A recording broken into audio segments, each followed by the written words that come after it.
చేసినటువంటి రావణబండి రాజశేఖర రెడ్డి గారి అభిమానులకి, వైఎస్ఆర్సీపీ అభిమానులకు అందరికీ కూడా హృదయపూర్వక ధన్యవాదాలు తెలియజేస్తున్నాను. ఈ కార్యక్రమాన్ని ఇంత ఘనంగా ఏర్పాటు చేసినటువంటి పితాని సీని గారిని, అదేవిధంగా హలీం గారికి కూడా మనస్ఫూర్తిగా కృతజ్ఞతలు తెలియజేస్తున్నాను.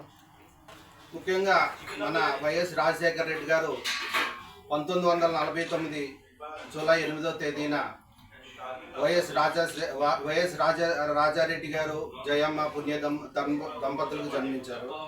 ఆయన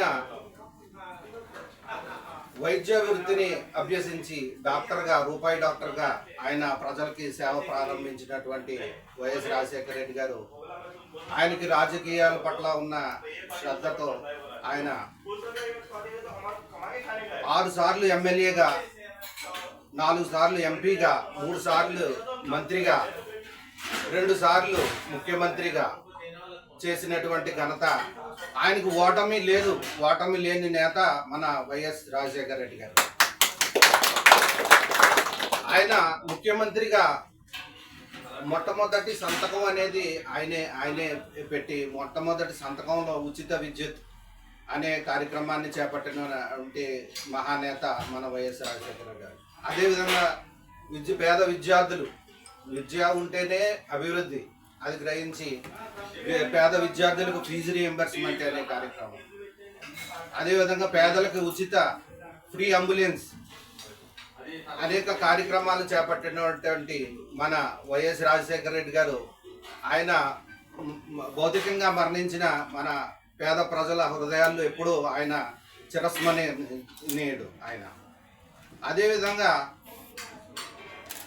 ఆయన పులి కడుపున పులి పుడుతుందనే చందనంగా మన వైఎస్ జగన్మోహన్ రెడ్డి గారు ఆయన తండ్రి మరణానంతరం పార్టీ స్థాపించి 2014 నుంచి పోటీ చేసి 75 సీట్ల వరకు గెలుచుకుని ప్రతిపక్షంలో ఉంటూ ఎన్నో కష్ట నష్టాలను ఓర్చుకొని అలా నిలబడి 2019లో అద్భుతమైన విజయాన్ని సొంతం చేసుకుని తండ్రి ఏ విధంగా అయితే అభివృద్ధి కార్యక్రమాలు పేద బడుగు బలహీన వర్గాలకి ఎంత సహాయం చేశారో అంతకంటే ఎక్కువగా నవరత్నాలు ఆయన ఇచ్చిన వాగ్దానాల్ని మొట్టమొదటి 6 నెలల్లోనే మొత్తం కంప్లీట్ చేసినటువంటి 90% కంప్లీట్ చేసినటువంటి ఒకే ఏకైక ముఖ్యమంత్రి.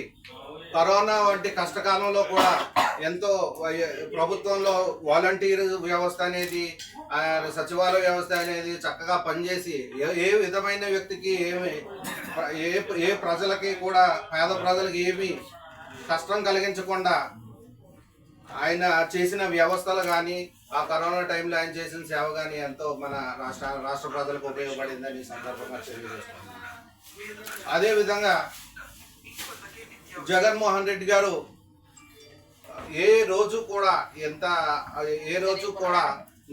నేను రాష్ట్రం వెనుకబడిపోయింది, కరోనా వచ్చింది, అప్పులు పాలైపోయాం అనకుండా దిగ్విజయంగా 5 సంవత్సరాలు పూర్తి చేసి ఆయన కూటమి కుట్రతో ఆయన ఓటమిని చదువుకోవడం, అదేవిధంగా ఈరోజు మన కూటమి ప్రభుత్వం రావడం, ఈరోజు అభివృద్ధి కుంటుపడింది, పేద ప్రజలకి ఏమీ ఉపయోగం పట్టలేదు, తర్వాత ఏ విధమైన అభివృద్ధి కార్యం లేదు, కేవలం వాళ్ళు చేసే కుట్రలు, అరెస్టులు, కక్ష సాధింపు చర్యలు తప్ప ఏ విధమైన అభివృద్ధి ఈరోజు కనిపించడం లేదు. కేవలం ఏదైనా ఇష్యూ తీసుకోవడం, అరెస్టులు చేయడం, ట్రాఫిక్ డైవర్ట్ చేయడం, ఈ డైవర్షన్ పాలిటిక్స్ తప్పించి ఇంకేమీ అభివృద్ధి కార్యక్రమాలు చేయట్లేదు. ఎటువంటి పరిస్థితుల్లో మనం 2029లో జగన్ గారిని మన ముఖ్యమంత్రి చేసుకోకపోతే చాలా రాష్ట్రం అధోగతి పాలవుతుంది. కాబట్టి మనం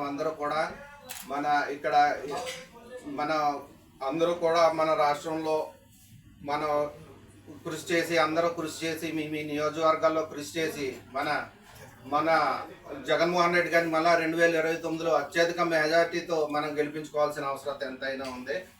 జోహార్ వైఎస్ఆర్.